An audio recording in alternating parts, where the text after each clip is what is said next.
नमस्कार दोस्तों, आज की वीडियो में आपका स्वागत है। आज की वीडियो महाभारत के इतिहास को लेकर। महाभारत जो कि भारत के इतिहास का स्वर्णिम काल था, वह स्वर्णिम काल जिसमें भगवान ने खुद धर्म की स्थापना के लिए अवतार लिया था, लेकिन कुछ लोगों के लिए यह कल्पना और ब्राह्मणवादी ग्रंथ बन के रह गया है। महाभारत को लेकर वास्तविक तथ्य मैं आपके सामने प्रस्तुत करता हूँ और यह आशा करता हूँ कि आप इस वीडियो के अंत तक बने रहेंगे। अपने सहयोग इस चैनल में करने के लिए लाइक एवं सब्सक्राइब करें। तो चलिए ज़्यादा समय ना गवाते हुए इस वीडियो की शुरुआत करते हैं।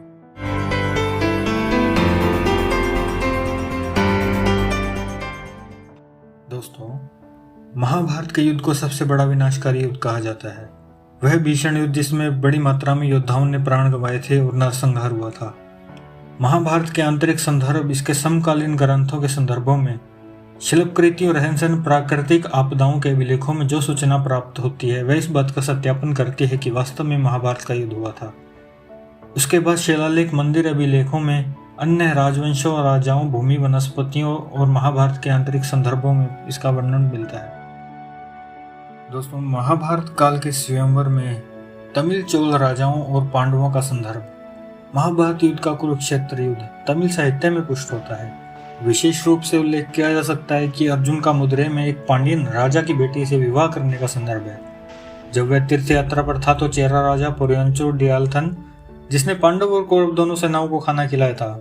संगम युग का तमिल क्लासिक रिकॉर्ड इस बात का प्रमाण है कि महाभारत युद्ध में मारे गए लोगों के लिए तमिल राजाओं जैसे पुरयंचुर डियानिंदु चेरलाथन ने मृतकों के लिए तर्पण और जल संस्कार किया था। दोस्तों, पेरुचोर शब्द का अर्थ है बड़ी दावत, जो इस तथ्य की ओर इशारा करती है कि उसने कौरव और पांडव सेनाओं को खाना खिलाया था। कृपया पी.टी. श्रीनिवास सिंगर, जो कि एक महान हिस्टोरियन थे, उनके द्वारा रचित हिस्ट्री ऑफ द तमिल्स पढ़ें, जिसमें उन्होंने इस बात का जिक्र किया है। अब मेरा प्रोपेगेंडा करे उन लोगों से सीधा प्रश्न यह है कि अब काल्पनिक किसे कहोगे, पांड्यन, चोला और चेरा राजाओं को या उनकी बनाई गई इमारतों? लेकिन महाभारत को लेकर तथ्य यहाँ भी समाप्त नहीं होते हैं। श्री कोंटा वेंकटचलम की पुस्तक एज ऑफ महाभारत वार में हमें शिलालेखों के बारे में विवरण मिलता है। वे कहते हैं कि मुख्य रूप से 4 शिलालेख मौजूद हैं, जो इस बात को निर्णायक रूप से साबित करते हैं कि महाभारत युद्ध हुआ था। ईसा पूर्व कली से 3138 साल पहले राजा परीक्षित जी की मृत्यु के 3041 ईसा पूर्व में उनके पुत्र राजा जन्मेजय का अभिषेक किया था। उनके शासन के 29वें वर्ष में, जो कि ईसा पूर्व 3013 या कली वर्ष 89 में, पलावंगा में सोमवार को अमावस्या के दिन चैत्र के अंत में उन्होंने 2 गांवों को धार्मिक संस्थानों को दान किया था और 2 उपहार निर्धारित इसके लिए किए गए। दोस्तों, द एंशिएंट हिस्ट्री के पेज नंबर 333 और 334 में हमें शिलालेखों का वर्णन मिलता है, जिसमें पहले शिलालेख का वर्णन किया गया है। पहले शिलालेख में यह बताया गया है कि यह उपहार स्वरूप जम्बूद्वीप में सम्राट जन्मेजय जी द्वारा बनाई गई सीताराम जी की पूजा के लिए भूमि, जिसमें विशेष रूप से युधिष्ठिर शक का प्रयोग किया गया है। युधिष्ठिर शक 89 का अर्थ है कली 89 या ईसा पूर्व 3012। दोस्तों, दूसरा शिलालेख एक तांबे की प्लेट का है, जिस पर एक उपहार विलेख खुदा हुआ है और यह हिमालय के केदार क्षेत्र में आज भी संरक्षित है। ऐसा ही एक उपहार केदारनाथ की पूजा के लिए सम्राट जन्मेजय द्वारा भूमि बनाई गई थी। अब बात करते हैं तीसरे शिलालेख की। तीसरा शिलालेख एक मंदिर की दीवारों का है, जो कि धारवाड़ जिले के बल्ली गांव में स्थित एक शिव मंदिर की है, जिसे 634 ईस्वी में राजा पुलकेशिन द्वितीय द्वारा बनाया गया था। तो दोस्तों, अब बात करते हैं चौथे अभिलेख की। यह बात तब की है जब भीमनकट्टे मठ को हिरासत में लिया गया था। भीमनकट्टे मठ की हिरासत में यह पाया गया कि तांबे की एक प्लेट का शिलालेख, जो कि पहली बार वी नरसिम्हयंगर द्वारा द इंडियन एंटीक्वेरी के दिसंबर 1872 के पेज नंबर 378 और 379 में रिपोर्ट किया गया था। इसे वर्ष 1904 में प्रकाशित लुइस राइस द्वारा एपिग्राफिया कर्नाटका के 8वें खंड के पेज नंबर 349 में पुनः प्रस्तुत किया गया था। पंडित कोंटा वेंकटचलम ने अपनी पुस्तक द एज ऑफ महाभारत वार में भी इस महाभारत युद्ध का सबूत के रूप में शिलालेख का प्रयोग किया था। तांबे की यह प्लेट शिवमोगु के पुरातत्विक संग्रहालय में आज भी मौजूद है, जिसे आज भी देखा जा सकता है। दोस्तों, अगला प्रमाण है जरासंध का अखाड़ा, जिसे जरासंध की रणभूमि के नाम से भी जाना जाता है, जिसका शाब्दिक अर्थ है युद्ध का मैदान। यहीं पर जरासंध और उसकी सेना द्वारा युद्ध का अभ्यास किया जाता था। भीम ने इसी स्थान पर दोहरे युद्ध में जरासंध का वध किया था। जरासंध का राजवंश शासन जरासंध के पोते मर्जारी के साथ जारी रहा और 1021 वर्षों तक 20 वंशज राजाओं के साथ और 22वें राजा रिपुंजय के साथ समाप्त हुआ। जिन लोगों को नहीं पता महाराज जरासंध कौन थे, उनके बारे में मैं बता देना चाहता हूँ कि महाराज जरासंध मगध के राजा थे जिनकी राजधानी गिरिवराजपुर थी। यह गिरिवराजपुर आज वर्तमान समय के बिहार में राजगीर के नाम से विख्यात है। वह मगध के राजा बृहद्रथ वंश के संस्थापक राजा के वंशज थे। नरकासुर, पुंडु वसुदेव, चेदी के शिशुपाल, शिवा के शाल और विषमुख जैसे कई राजाओं के साथ उनकी मित्रता थी। अपने करीबी दोस्त राजा बाणासुर की सलाह पर जरासंध ने अपनी दोनों बेटी अस्ति और प्राप्ति का विवाह मथुरा के उत्तराधिकारी कंस के साथ करने का फैसला किया। जरासंध ने अपनी सेना और कंस को मथुरा में तख्तापलट करने के लिए अपनी व्यक्तिगत सलाह भी दी थी।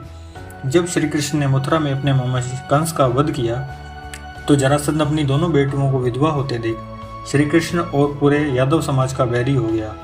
जरासंध ने मथुरा और यादवों पर 17 बार हमला भी किया। एक बार उनकी सेना में भारत के अन्य राजाओं में पांचाल और कौरव भी शामिल थे। जबकि कृष्ण और यादव हमले में बच गए, खतरे को भांपते देख श्री कृष्ण ने अपनी राजधानी को द्वारका में स्थानांतरित कर दिया, जो कि अरब सागर में एक द्वीप था।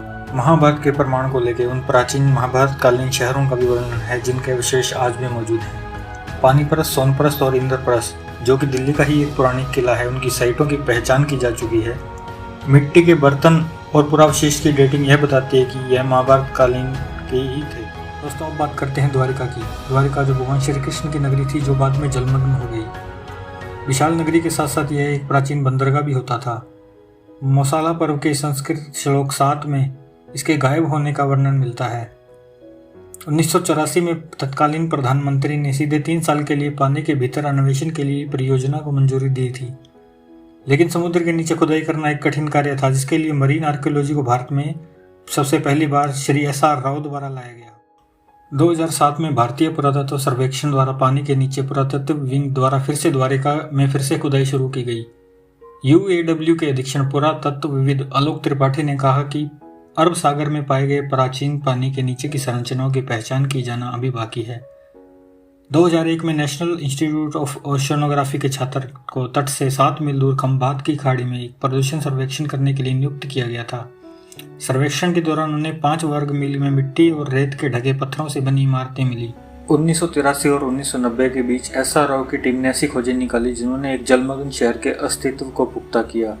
लेकिन आखिरकार वह समय भी आ गया जब तमाम मिली खोजों और अभिलेखों से यह सिद्ध हो गया कि समुद्र से मिले अवशेष काफ़ी पुराने हैं और उस महान नगरी द्वारिका के ही हैं, जो कि महान आर्कियोलॉजिस्ट SR राव और उनकी टीम के परिश्रम से संभव हो पाया। SR राव के संघर्ष और उनके प्राप्त मिले अभिलेखों और वस्तुओं के बारे में किसी अन्य वीडियो में विस्तार पूर्वक चर्चा। महाभारत के इतिहास को लेकर अन्य साक्ष्य भी उपलब्ध हैं, जिसमें मुख्य रूप से है यह सोपस्टोन टैबलेट। मेके द्वारा मोहनजोदड़ो में इस टैबलेट की खोज की गई थी और यह श्री कृष्ण के प्रसिद्ध यमलार्जुन प्रकरण को दर्शाता है। यह रूढ़िवादी रूप से 2200 BC के लिए दिनांकित है, जबकि अन्य इसे 2600 BC पर रखते हैं। इसका मतलब यह हुआ कि महाभारत और श्री कृष्ण को कभी भी 2200 ईसा पूर्व के नीचे की तारीख में रखा ही नहीं जा सकता है। इसलिए महाभारत को 2200 ईसा पूर्व से 3200 ईसा पूर्व की कड़ी में भीतर रखना दिनांकित होना चाहिए। दोस्तों, इसके अलावा और भी असंख्य साक्ष्य हैं जो कि महाभारत के युद्ध की प्रमाणिकता को सिद्ध करते हैं, लेकिन वीडियो की अवधि लंबी ना हो जाए इसलिए उनका किसी अन्य वीडियो में जिक्र होगा। दोस्तों, वीडियो के अंत में सिर्फ यही कहना चाहूँगा कि यह हमारे देश की विडंबना है, जो कि हमें हमारे इतिहास को ही सिद्ध करना पड़ रहा है। लोग 4x4 के कमरे में बैठकर 2x2 की संकरी सोच लेके अपना धार्मिक प्रोपेगेंडा कर रहे हैं। भगवान श्री कृष्ण और भगवान श्री राम की इमेज को खराब करना और उनके इतिहास को ख़त्म करने की कोशिश आज भी जारी है। इस वीडियो को बनाने का उद्देश्य यही है कि लोग प्रोपेगेंडा के शिकार ना हो और उनकी धार्मिक भावनाएं आहत ना हो। आशा यही करता हूँ कि आप मेरा इस लक्ष्य में साथ देंगे और चैनल के इस विकास को करने के लिए आप इसमें सहयोग करेंगे। हमसे जुड़ने के लिए आप इस चैनल को लाइक करें, सब्सक्राइब करें और आपके जो विचार हों वो हमें ज़रूर कमेंट सेक्शन में बताएं। आपसे अगली वीडियो में भेंट होगी, तब तक के लिए ओम नमो नारायण।